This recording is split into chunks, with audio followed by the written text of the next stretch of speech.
¿Sabías que era narcisista cuando te casaste? ¿Cuánto tiempo después te diste cuenta que algo no estaba bien? Después de mucho maltrato que uno comienza a sentir ya que el amor se va acabando. Maltrato emocional, mental, no físico. Yo fui la primera que me divorcié en toda mi familia. ¿Qué pasó en tu vida para que luego llegara este amor tan bonito? Todas las historias de Disney se terminan en el matrimonio. No sabemos qué pasa después. Cuando hay un problema de salud, ese se convierte en el único problema. Yo creo que el dolor, las dificultades, los retos, te hacen, si es que lo sabes llevar, por supuesto, te hacen resiliente, te hacen valiente. Este libro yo cuento cosas muy íntimas, traumáticas, inclusive perturbadoras, diría yo. Yo he podido identificar a Dios adentro de mí, a mi ser divino, a esa voz que tienes adentro, que es lo que realmente te da el poder. Ahora que ves el libro, sí, y que seguramente has conectado con muchísimas personas en las que a través de tu historia has podido ayudar. Sí. ¿Cómo te hace sentir eso? ¿Cómo te ves ahora que eres autora además también?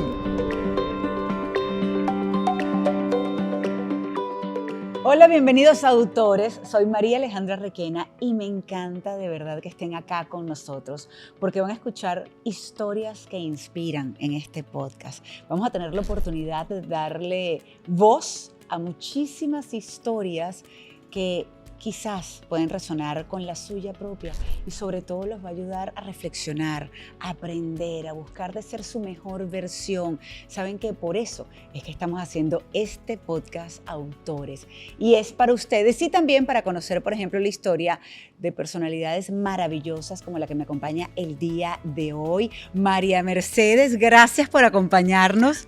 María Mercedes Higueras Cortés es la autora de Camino al Nilam. Yo necesito que tú me expliques, vamos a comenzar por allí.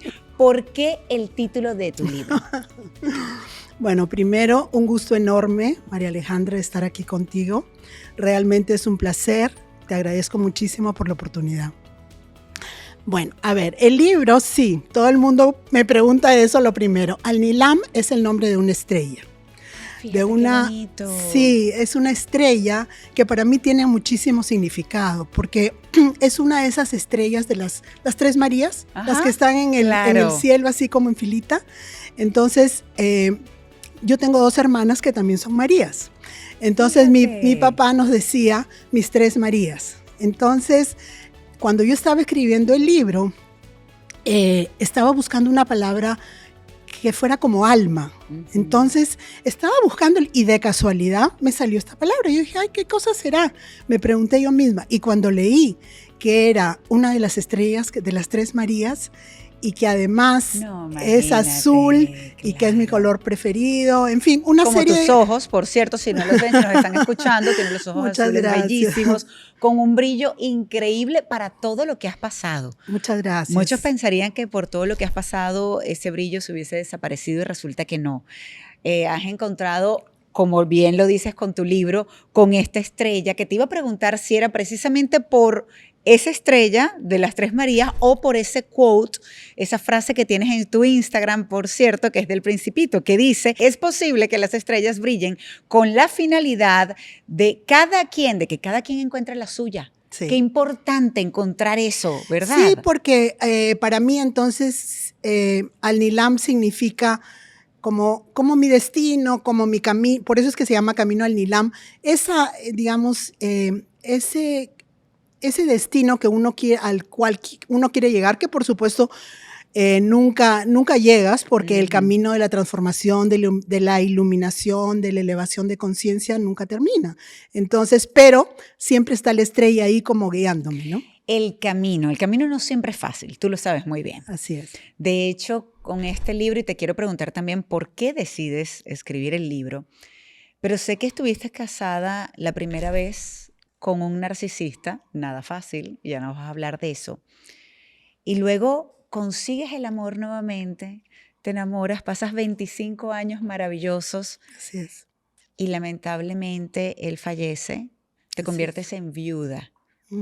Sí, así es. Un título que no, imagino, no te definía en aquel momento y todavía no lo hace, pero sí definitivamente es de mucho dolor. Así es. ¿Cómo describirías hoy en día tu camino y todo lo que has vivido?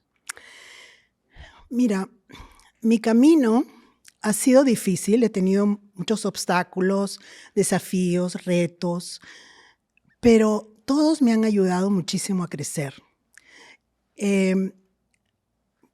Ya sabes, o sea, como tú lo has mencionado, tuve varios episodios muy traumáticos y eso los describo en el libro. Una relación muy tormentosa con mi primer esposo. ¿Cuánto tiempo duraste con él? 8 años. Bastante. Sí, y tuve mis 3 hijos con mi primer esposo. Okay. Entonces, pero a pesar de toda la difícil que fue esa relación, porque realmente pues hubieron muchos maltratos, digamos, mucho abuso emocional y todo eso, de todas maneras, eso me ayudó a convertirme en una mujer resiliente, valiente, porque al final yo fui la que decidí separarme y lo hice por mis hijos, porque a veces uno piensa, no me voy a separar justamente por los hijos, para que tengan su familia, su papá, pero es que también estar en una relación tóxica y que los chicos vean todo eso, pues es un mal ejemplo y uno enseña, digamos, da un ejemplo del amor que no es el verdadero, porque realmente el amor se trata del respeto y de la consideración, ¿no? Entonces, bueno, eso fue con respecto a ese momento. Entonces, pero sí. ¿cómo tomas la decisión, por ejemplo? Porque estar en una relación en general, por muy difícil que sea, tomar la decisión para terminarla es difícil. Sí, fue muy difícil y más difícil porque yo estaba lejos de mi familia y era muy joven. ¿Dónde estabas en ese momento? Yo estaba en Chicago viviendo con mis 3 hijos. Y estaba además en esa época donde no habían celulares, donde no había pues esa comunicación tan fluida que hay ahora, claro, ¿no? Yo hablaba con mis papás una vez a la semana y 5 minutos porque era carísimo. Entonces estaba muy sola y yo tenía en ese momento 30 años. Ya tenía mis 3 hijos, tenía 30 años, pero tú sabes que, no sé, después de mucho maltrato que uno comienza a sentir ya que el amor se va acabando. Maltrato emocional, mental, no físico. No físico. Fue maltrato emocional, mentiras, infidelidades, todo ese tipo de, digamos, de conductas que a uno le va pues matando el amor. Manipulaciones, ¿no? Si era un narcisista. Muchas manipulaciones, sí, claro, muchas. Pero llegó un momento en que yo no sé si fue esa conexión que siempre he tenido con mi ser divino, con Dios, que me llené de fortaleza, que me llené como de una energía que dije, no, se acabó, hasta aquí, ya no lloro más. Y yo tenía miedo y estaba llena de terror. Además que como estaba lejos, yo quería regresar a mi país y no era fácil, porque, pero y bueno. regresar con tus 3 hijos. Con mis 3 hijos. Y bueno, me ayudó muchísimo mi padre, porque él, cuando lo llamé y él se enteró, porque nadie sabía de lo que yo estaba pasando, pero él me dijo, no, felizmente tuve el apoyo de mi padre, que me dijo, no te preocupes, acá vamos a ver, y eso lo cuento en el libro, ¿no? Claro. Es un poco largo, pero bueno. Ahora, María Mercedes, para ahondar un poco en esa parte, antes de pasar luego, sí, a quien se convirtió en ese amor tan bonito por tantos años, por 25 años, imagínate, toda una vida, pero te pregunto con respecto a esta primera relación, ¿sabías que era narcisista cuando te casaste? ¿Cuánto tiempo después te diste cuenta que algo no estaba bien? Bueno, mira, no sabía, porque en esa época ni siquiera creo que existía el término narcisista. O sea, verdad.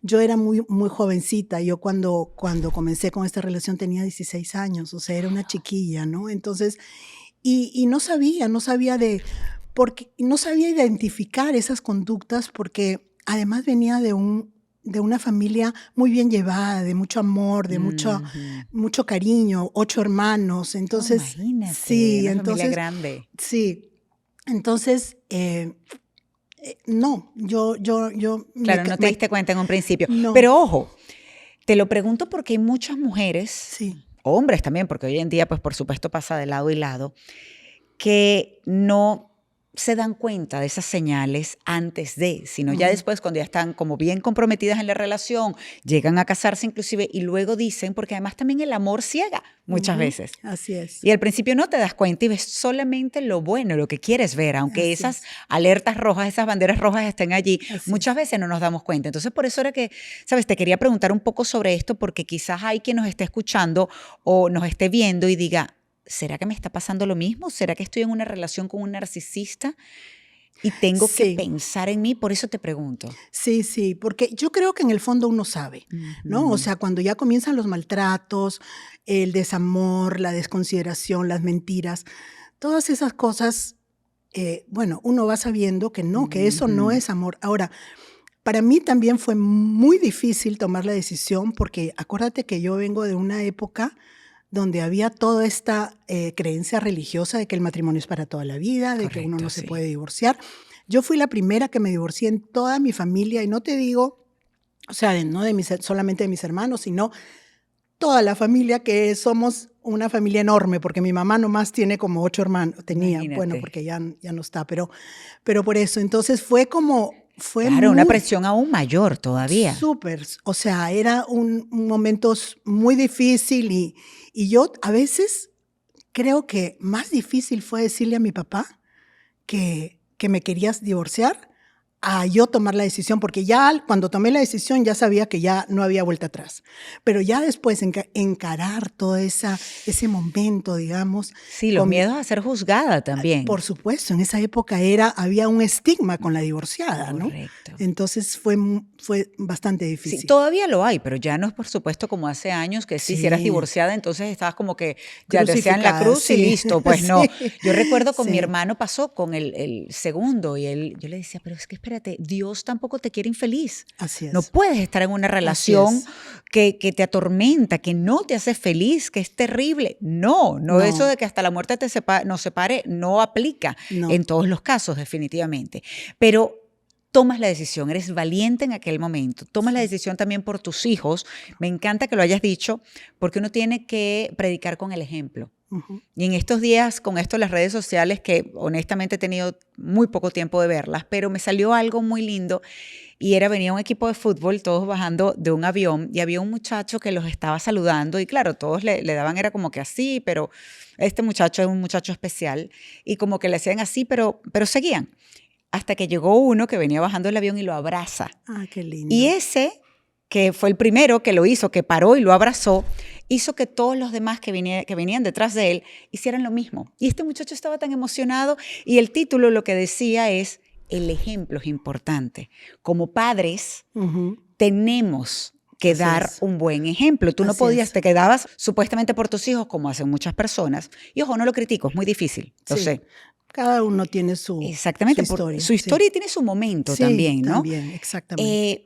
Pero si te hubieses quedado, le estabas enseñando que lo que estaba pasando en la relación estaba bien y no estaba bien. No estaba bien, así es. Así es, y eso fue una de las, si no la mayor causa de la que yo decidí divorciarme, porque realmente yo quería que mis hijos vieran lo que era realmente el amor y eso no era. Entonces yo venía de una familia donde había otro tipo de trato, entonces, y quería que ellos supieran, como tú dices, que tuvieran un buen ejemplo. Claro, ¿no? importantísimo. Eso no se acepta. Ahora, ¿qué pasó en tu vida para que luego llegara este amor tan bonito? Bueno, mira, cuando yo me divorcié, yo dije nunca más. Aquí se acabó. Sí, tendemos a hacer eso. ¿No? Ya. Ya, check. Exactamente. Pero... y pasaron varios años, yo regresé a Perú, estuve con mis hijos allá y trabajando, en fin, saliendo, yo era joven todavía, y yo dije, no, yo no. Hasta que llegó mi segundo esposo, extranjero, no era peruano, y bueno, lo conocí, él venía solamente por trabajo a Perú, no era que vivía en el Perú, me lo presentó un amigo, y entonces él cada vez que venía y salíamos a comer y todo, y conocí a este hombre que yo pensaba que no existía. Un hombre correcto,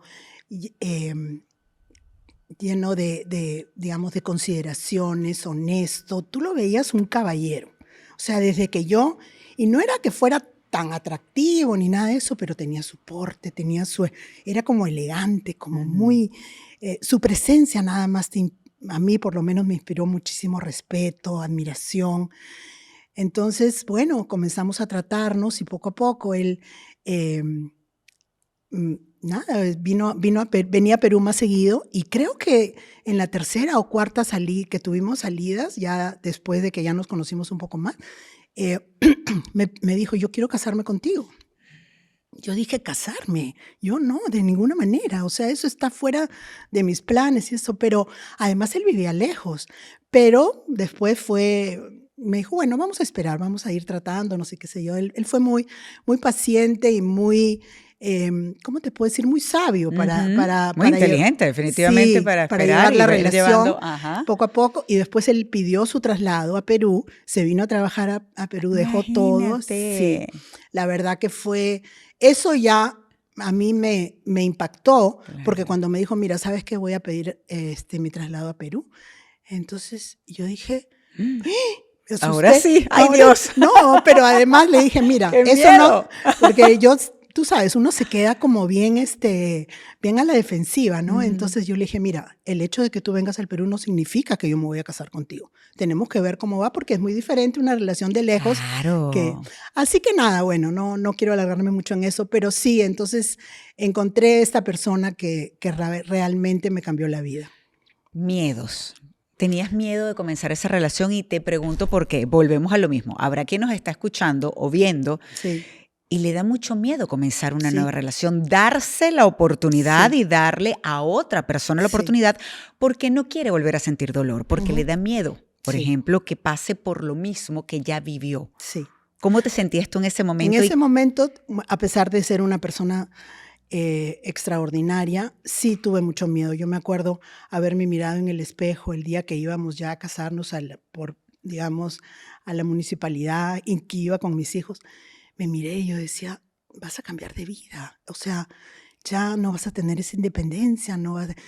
Pero que te costó tanto recuperar, además. Exacto. Entonces, sí, tuve mucho miedo, pero yo creo que el miedo, o sea, cuando tú sabes que digamos que las posibilidades, porque nada te asegura que todo va a ir muy bien, como que no fue muy bien por otras razones, ya después te puedo contar, nada te asegura que todo va a ser en un cuento de hadas, ¿no?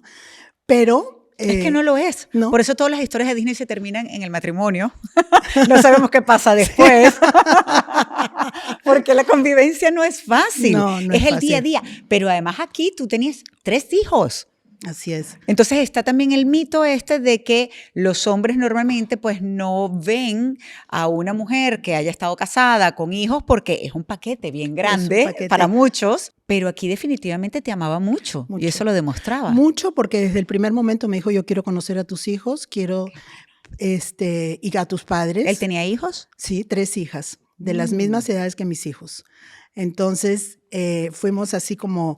Nunca ¿Y fue los tuyos, los míos y los nuestros o no? No tuvieron hijos ustedes dos. No, porque ya era pedirle demasiado a la vida. ¿No bueno, te parece? No, uno pregunta. Pero bueno, así que... Nada, ¿Te atreviste igual? Me atreví, porque además también consideraba que, o sea, sí, para mí era muy importante que la persona, digamos, que estuviera a mi lado fuera una persona que fuera, digamos, un buen ejemplo para mis hijos. Claro. ¿No? Entonces, yo ¿Cuántos años tenían tus hijos en ese momento? Mis hijos tenían, a ver, cuando yo me casé, Caterina, la mayor, tenía 15, el otro 13 y 12. Edades difíciles. Bien difíciles, muy difíciles. Y sus hijas también. Y sus hijas también, exacto, por lo que estás diciendo. Ajá. Pero tú sabes, lo que nos unió muchísimo fue que para los dos, lo primero eran nuestros hijos. Qué importante es eso, Dios mío. Para él era un excelente padre, fue un maravilloso padre de sus 3 niñas y fue, digamos, no sé si padre pero para una los figura míos, pero una figura paterna claro. Maravillosa para los míos. Qué bueno. Pero yo siempre le decía, primero están los chicos, primero están nuestros hijos, y él me lo decía también, y entonces eso nos ayudó, porque entonces cuando había algún pequeño conflicto, no sé qué, primero están tus hijos, después estoy yo. Claro. Y así. Entonces eso nos ayudó muchísimo a la convivencia y mira, los 6 chicos después llegaron a ser muy amigos, inclusive una hija de él con un hijo mío estudiaban en la misma universidad, tenían clases juntos, o sea, fue fue difícil porque criar... Pero por supuesto, si nada más... Pero, a ver, sí. aquí hay que tener algo muy claro para todos los que son padres nos van a entender y los que no lo son, pues ya tendrán una idea. Ya de por sí, criar a unos hijos con el papá, con tu pareja, es complicado. Sí. Cuando no es el papá de tus hijos, pues por supuesto que es aún más complicado. Pero por eso importa tanto el hablar quizás las cosas y tratar de entender también a la otra persona. También lo hicieron, que estuvieron 25 años juntos. Sí. ¿Qué pasó después? Bueno, lo que pasa es que él era un hombre extraordinario, pero no tenía buena salud. Entonces, cuando yo me casé, y ese fue también un momento muy difícil, cuando me casé con él, a los 6 meses de casada, a él le diagnostican una enfermedad, cirrosis en el hígado. Oh, imagínate, qué difícil. Y no era una cirrosis por alcoholismo, porque él no era de ninguna manera alcohólico, sino porque, bueno, nunca se supo la razón, pero él trabajaba con proyectos de agroexportación, entonces estaba mucho en todas estas fincas. Con la parte de los químicos, quizás pudo haber afectado. Entonces el doctor, pero nunca se supo bien, ¿no? Pero bueno, cuando yo me casé, le diagnosticaron esto y nos dijeron, a los 10 años le van a tener que hacer un trasplante. Claro. Y en esa época no era como ahora, era el trasplante... O sea, claro. No habían tantas posibilidades de éxito. Y sin embargo, todavía es muy difícil para lo que debería ser. Si las personas fueran un poco más conscientes con la parte de donación de órganos, definitivamente. Sí, yo leí en tu libro que tu esposo... Mi primer esposo era donante de órganos y ayudó, gracias a Dios, a 3 personas a salvarle la vida y ayudó a muchas otras más. Yo creo que eso es importantísimo para poder ayudar a otros cuando ya no hay nada que hacer con la vida de uno, por supuesto. Porque, mira, no solo salvas la vida de varias personas, sino salvas, en cierta forma, varias familias. Claro, son familias, Entonces, porque ustedes vivían la angustia de él, por ejemplo, y ya luego tratar de tener un trasplante. Entonces, a los 10 años tuvo su trasplante y fue muy difícil la recuperación, pero le fue muy bien. Ay, qué bueno. Y entonces, él pudo vivir 13 años después del trasplante, que fueron 13 años importantísimos, porque en esos años vio a sus hijas y a mis hijos graduarse de la universidad, llevó a sus 3 hijas al altar, se casaron, vio nacer a sus nietos o a la mayoría de sus nietos. Entonces, fueron años muy importantes, ¿no? Para los dos y para toda la familia. Y tener la conciencia de eso. Yo he tenido la oportunidad de conversar con muchas personas y, claro, la gran mayoría damos el día a día, ¿sabes? Por sentado, como que pues bueno, y tenemos tantos problemas y tantas cosas. En realidad, cuando hay un problema de salud, ese se convierte en el único problema. Y depende de ti poder apreciar esos momentos como lo que nos estás contando, ¿no? Sí, así es. Saber que tienes la oportunidad cada día que abres los ojos y que respiras de compartir con la gente que quieres. Así es, así es. Y también cuando pasas experiencias así, yo creo que también te cambia un poco tu relación con la muerte, ¿no? Porque a veces la muerte se ve como una cosa muy, muy oscura y no, y es una cosa totalmente natural, o sea... Es normal, eso es lo único seguro en la vida. En estos días... Todos vamos para allá. En estos días una amiga le estaba comentando a otra y nos causó mucha gracia porque normalmente no nos gusta hablar de la muerte. No nos gusta. Entonces, claro, yo a veces digo, ok, bueno, no hablemos de la muerte, hablemos de cómo estamos viviendo nuestra vida. Sí, claro. Entonces, para aprovechar al máximo. Y esta otra amiga le estaba diciendo a la otra, ¿quieres que te diga algo, pero que va a pasar seguro en tu vida? Aquí no me voy a equivocar. Aquí no voy a necesitar cartas, aquí no voy a necesitar runas, aquí no voy a, ¿sabes? Ser vidente, nada. Te vas a morir. Sí, te vas a morir algún día. Así es. Entonces, ¿cómo estás viviendo tu vida? Así es. Con preocupaciones, con angustias, enfocándote en cualquier tontería que supuestamente falta cuando tienes tanto que agradecer. Y creo que ustedes lo supieron aprovechar todo ese tiempo, pero no deja de ser difícil. Fue muy difícil y fue muy difícil al final, sobre todo, porque ya después yo estuve varios años cuidándolo y bueno, Porque, ¿qué pasó? Que después que estuvo bien su trasplante, las personas que tienen un trasplante, no sé si lo sabes, pero toman de por vida estos, ¿no? Claro. Medicamentos sí. para el sistema inmunológico, para que no se para produzca que no el rechace rechazo. el órgano, sí. Entonces, eso te hace muy débil. Entonces, él después en los últimos años se enfermó de fibrosis pulmonar. Entonces fue difícil, fue muy difícil eso. Y bueno, pero... Y el acompañar a una persona que además quieres, en esos momentos es muy duro. Muy duro. Yo hablo en un libro que, por cierto, espero pueda salir pronto, porque ya estaba para audiolibro y lo voy a imprimir ahora para que las personas también... Es una especie de guía con respecto al duelo, en general, los distintos tipos de duelo. Pero, por ejemplo, está el duelo, que es esta persona que fallece, pero que viene de un proceso, una enfermedad que es muy duro, porque tú vives un duelo adelantado. Así es. No quiere decir que duela menos cuando se va, pero tienes, ya ese proceso comenzó. Sí. La diferencia de cuando es la muerte por repentina, es un shock, no te da tiempo de asimilar, te cuesta asimilar lo que está pasando. Duele también un montón, así como duele cuando comienzas a vivir ese duelo adelantado, que es terrible por un lado, pero tú me dirás también si me equivoco, pero de alguna manera también ayuda a esos pendientes. A aprovechar los momentos, a darse cuenta, por lo menos en el caso de él, sí. a decir lo que quiere decir, a abrazar lo que tenga que abrazar, a las personas que quiere abrazar. Sí, mira, en realidad él fue muy valiente con su enfermedad. No solamente en los últimos años, sino también en la etapa del trasplante. Muy valiente. Porque hablamos de cosas, o sea, prácticamente, bueno, si me pasa esto, vamos a hacer tal cosa. O sea, él fue muy, muy valiente y me ayudó a mí a ser valiente también. Sí, es bien difícil acompañar a una persona cuando está... Y tú sabes que cuando yo leí tu libro y hablabas digamos, de tu duelo y de todo lo que pasó con tu esposo, yo me preguntaba, ¿qué es más difícil? O sea, que alguien se muera repentino o acompañar a otra persona. Y bueno, los dos, como tú dices, son muy dolorosos, pero acompañar a una persona es un desgaste muy grande. Como tú dices, vives el duelo por adelantado. Entonces, no, y además hay algo que pasa también, no sé si te sucedió, pero por lo general es así.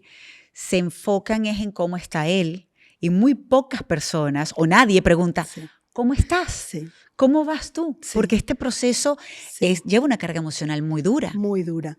Porque no solamente es que tú te cansas y es difícil y la rutina, es también ver el desgaste de una persona a la que tú quieres, ¿no? Entonces, emocionalmente es muy duro. Sí, es muy duro. Y luego tuviste que decir adiós físicamente, quiero decir, a tu amor. ¿Cómo sobrellevaste todo ese proceso, toda esa etapa? Bueno, mira, como te digo, el duelo ya lo iba yo viviendo desde antes de que él se fuera, ¿no? Cuando se fue muy duro, durísimo. Y no sé si es que estaba preparada, pero yo ya sabía que iba a pasar, o sea que hay cosas en las que sí estaba preparada, pero no dejó de ser muy triste, muy doloroso. Tuve una etapa donde yo no creo que me deprimí, sino que estaba tan cansada, estaba agotada de todos esos años y triste. Pero esa tristeza, no de depresión, sino de que lo extrañaba. Claro, profunda tristeza, es normal, tantos años juntos, imagínate. Y eso me tomó, yo diría, un buen año, ¿no? Para un poco, pero... Él, como te digo, fue muy valiente y él siempre me dijo, hay que seguir adelante. O sea, esto no se puede. Y además, con todas las cosas que yo había vivido, yo creo que el dolor, las dificultades, los retos, te hacen, si es que lo sabes llevar, por supuesto, te hacen resiliente, te hacen valiente, te hacen responder a la vida. Bueno, aquí no se acabó, o sea, yo tengo que seguir viviendo y mis hijos también. Y entonces yo dije, bueno, ya estuvo bueno, ya se acabó esto y ahora ¿qué? ¿No? Y esa etapa, por un lado, es un poco, digamos, desconcertante porque no sabes qué va a pasar, qué voy a hacer con mi vida. Yo ya no quería volver a trabajar porque yo había trabajado muchos años en una empresa, no quería volver a una oficina, quería hacer algo diferente. Pero a la vez yo creo que es una etapa linda en el sentido de que la vida te está dando la oportunidad de hacer lo que tú quieres. Ya mis hijos habían crecido, estaban independientes, tenían sus familias, yo estaba ya sola, pero sola con la posibilidad de hacer lo que yo quería. Ya ni hijos, ni esposo, ni carrera, ni nada. Pero ¿cómo te diste cuenta de eso? Porque, a ver, tú elegiste seguir adelante, pero has podido elegir quedarte en la victimización. Sí. Y elegiste ser la protagonista de tu vida. Sí, así es. Pero es que eso ya había comenzado antes, María Alejandra. Cuando desde mi divorcio, yo ya me había dado cuenta de que uno, digamos, sí, te puedes quedar en víctima, yo soy la divorciada, pobrecita, ayúdenme, no sé qué, pero eso lo único que hace es hundirte más y debilitarte.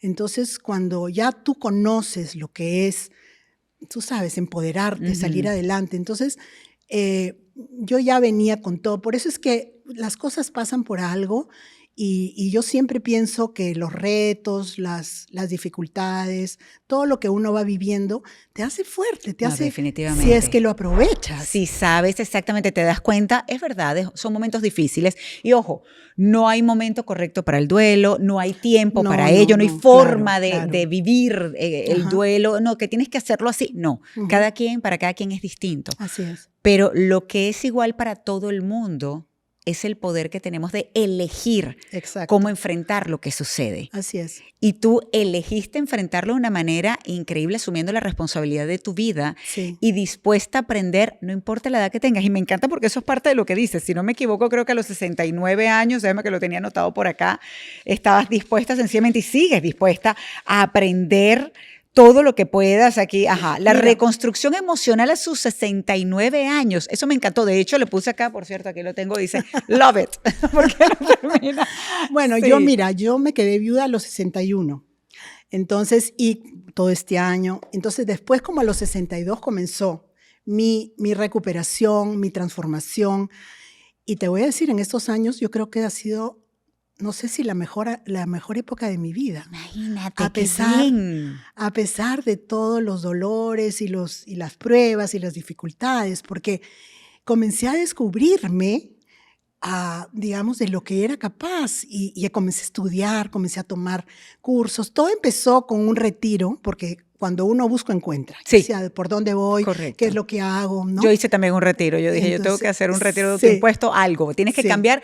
Para que lleguen las cosas, tú tienes que cambiar muchas veces y hacer cosas que quizás antes no habías hecho. Exacto, tienes que tomar acción. Si te quedas en tu casa no va a pasar nada. Entonces, yo lo digo por lo de mi libro, porque en mis conferencias a veces lo comento. Digo, ay, si la gente me dice, no, yo elegí ser feliz y ahora, yo, pero es que tú no vas a elegir ser feliz y me quedo en mi casa, en el sofá, con el teléfono. No, niña, hay que accionar, por muy difícil que sea, y tú lo hiciste. Así es. Entonces, comencé a tomar cursos y lo primero fue un retiro en la Montaña Azul en Costa Rica. Ay, Dios, me han dicho que es hermoso, no lo he visto. Con Ismael Cala. ¡Ah, qué bien! Sí, entonces con él comenzó como viaje de transformación. En ese retiro, Ismael anunció un programa que tenía que se llamaba Influencer Circle. Ah, claro. Sí, entonces yo creo que tú eres un poco Sí, ¿no? De hecho yo hice el curso de la academia, de Speaking Academy de Cala también y ahí hablaba del Influencer Circle. Sí, entonces, y te voy a contar algo. En el Influencer Circle, una vez tuvimos una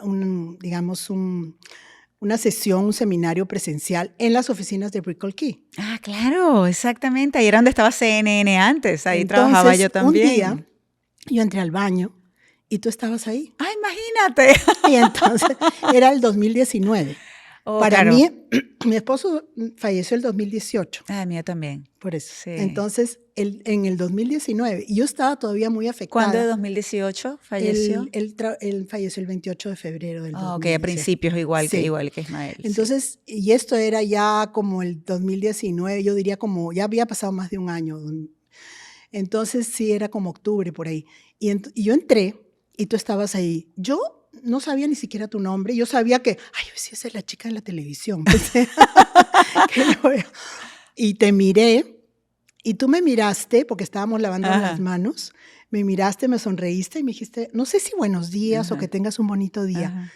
Tú no sabes cómo me impactó eso, María Alejandra. Fíjate. Porque fue como una caricia al corazón.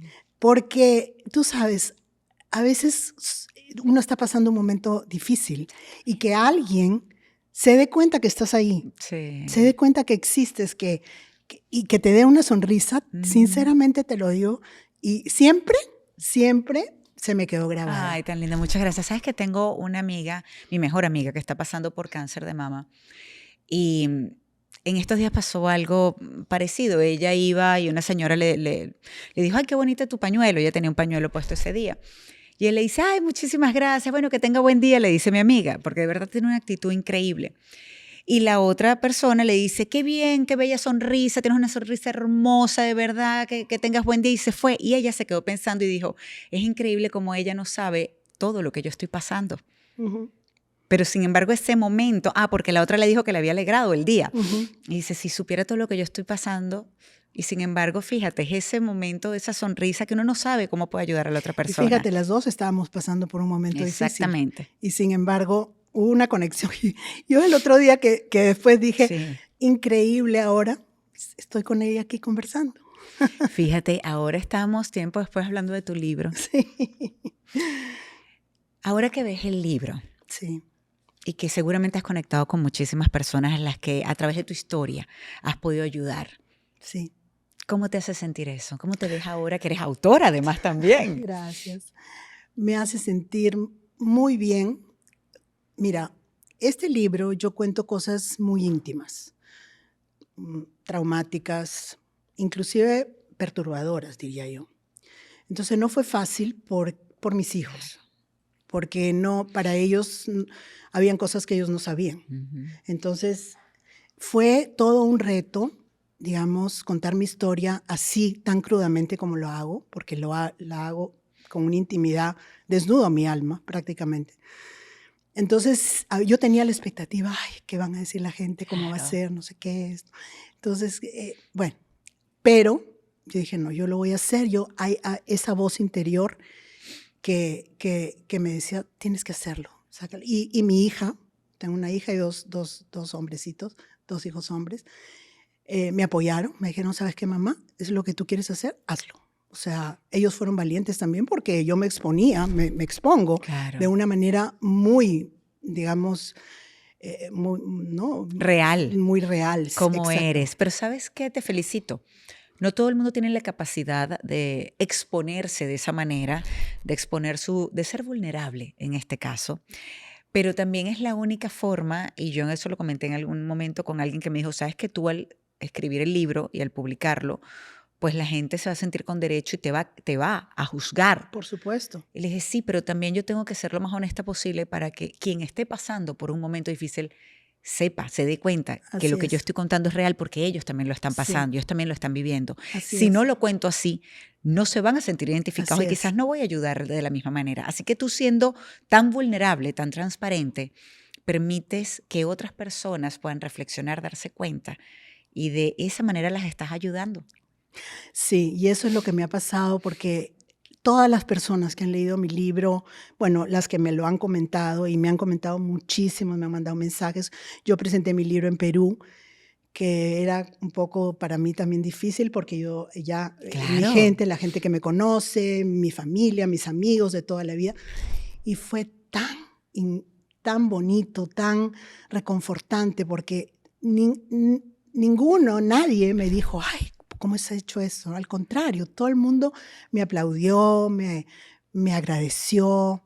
Inclusive, fíjate, uno de los comentarios más bonitos que recibí fue de uno de mis sobrinos, un chico jovencito que es abogado y que me dijo, tía, tú no sabes lo que estás haciendo con tu libro, porque en tu momento tú no hablaste. No te hiciste justicia, pero ahora lo estás haciendo. Totalmente. Y es importante, me dice, es importante que en algún momento uno diga, mira, ¿no? O sea, yo quiero justicia para mí. Y de esta forma lo estás haciendo. Entonces, yo nunca lo había visto así, ¿sabes? O sea, pero así, una serie de comentarios que realmente... No tienes idea cómo tu historia está impactando de manera positiva tantas otras vidas. Sí, creo que sí. Hasta que lo escribes y puedes conectar con esas personas. Sí, así es. Y te das cuenta. Sí. Y para eso se necesita ser valiente y lo has demostrado a lo largo de tu vida. Muchas gracias. De verdad que felicitaciones. Has pasado por momentos muy difíciles, pero te quiero preguntar porque en un principio estabas comentando de cómo tu fe, por ejemplo, también te ayudó en aquel momento cuando decidiste terminar una relación que era dañina para ti. Sí. Cuando luego fallece tu segundo esposo, tu amor por 25 años, ¿tuviste conflicto con la fe en algún momento? No, yo siempre he tenido muchísima fe. Yo creo que eso es lo que me ha ayudado a mí a salir adelante muchas veces. Ahora, mi fe ahora ha cambiado un poco. Digamos, no mi fe, sino la forma como veo a Dios. Okay. Porque antes yo siempre veía a Dios como un poco allá, afuera, ¿no? O sea, por supuesto, el ser superior que te ayuda y esto. Ahora yo he podido identificar a Dios adentro de mí, a mi ser divino, a esa voz que tienes adentro, que es lo que realmente te da el poder. Es esa fuerza, es lo que impulsa esa fuerza que todos tenemos. Así es. Entonces, y en el libro lo explico, digamos, a mi manera, porque llegar a tener esa conexión con tu esencia, con tu ser divino, es realmente conectar con Dios. Y es como un poco como cargar el celular. O sea, ¿no? Porque te conectas allí, sí. Porque esa conexión te trae tanta energía, tanto poder, si es que realmente logras tener eso, ¿no? Y entonces, no, eso es lo que siempre me ha ayudado en la vida, en todo momento y hasta ahora. Hasta ahora yo tengo mi meditación, mi oración, todas esas cosas, mi momento, porque a veces no hay necesidad de estar horas de horas, es simplemente un momento donde tú sabes que acá está. Claro, que conectas contigo, pero por eso te felicito, porque además has trabajado en ti. Sí. Para ese crecimiento emocional, para ese crecimiento espiritual, para conectar contigo, con tu alma, con Dios. Sí. Bien sea a través de una oración, de meditar, pero sobre todo esa fuerza. Te agradezco un montón por compartir tu historia con nosotros. No, gracias a ti. María Mercedes, de verdad que estoy segura que con tu libro Camino al Milam, que además muchísimos estarán buscando esa estrella y resulta que está allí. Sí, ahí está. Lo que tienen es que buscarla, tienen que hacer el trabajo para hacer ese cambio, para hacer ese crecimiento. Pero gracias porque tu historia ayuda a muchísimas personas. Gracias, déjame darte de verdad la mano. Gracias a ti. Yo le voy a dar un abrazo a María Mercedes. Ay, Dios mío, estoy tumbando todo. Ay, no te... ¿Por qué te lo voy a dar? Porque fíjate qué bonito. Estábamos conectando las dos en un momento muy difícil, de mucho dolor, pero sin embargo tuvimos una sonrisa la una para la otra. Así es. Sin saberlo nos estábamos ayudando y apoyando. Así que muchísimas gracias por eso, por tener esta sonrisa siempre, por compartir tu historia acá en Autores. Espero que sea el primero, pero no definitivamente el último de tus libros. No, ya tengo el segundo, yo creo que va a salir el próximo año y ya estoy en el tercero también. Pues maravilloso, búsquenlo porque miren, además lo pueden conseguir en Amazon, ¿correcto? Así es, en Amazon, en Books and Books, en Coral Gables también. En Miami. Exactamente. Sí. Pues bueno, ahí está. Si sienten además, y quiero aprovechar para que todas las personas que nos están viendo, nos están escuchando, sientan que este episodio puede haber ayudado a alguien o puede ayudar a alguien que ustedes conozcan, pues compártanlo. De verdad que muchísimas gracias por acompañarnos. Gracias a ti, María Alejandra. Y eso es un ser de luz y como tú misma dices, hay que elegir ser feliz. Tan bella. Muchísimas gracias, María Mercedes. Gracias a ustedes por acompañarnos. Será hasta una próxima oportunidad cuando regresemos con otro autor que también seguramente va a tener una historia increíble.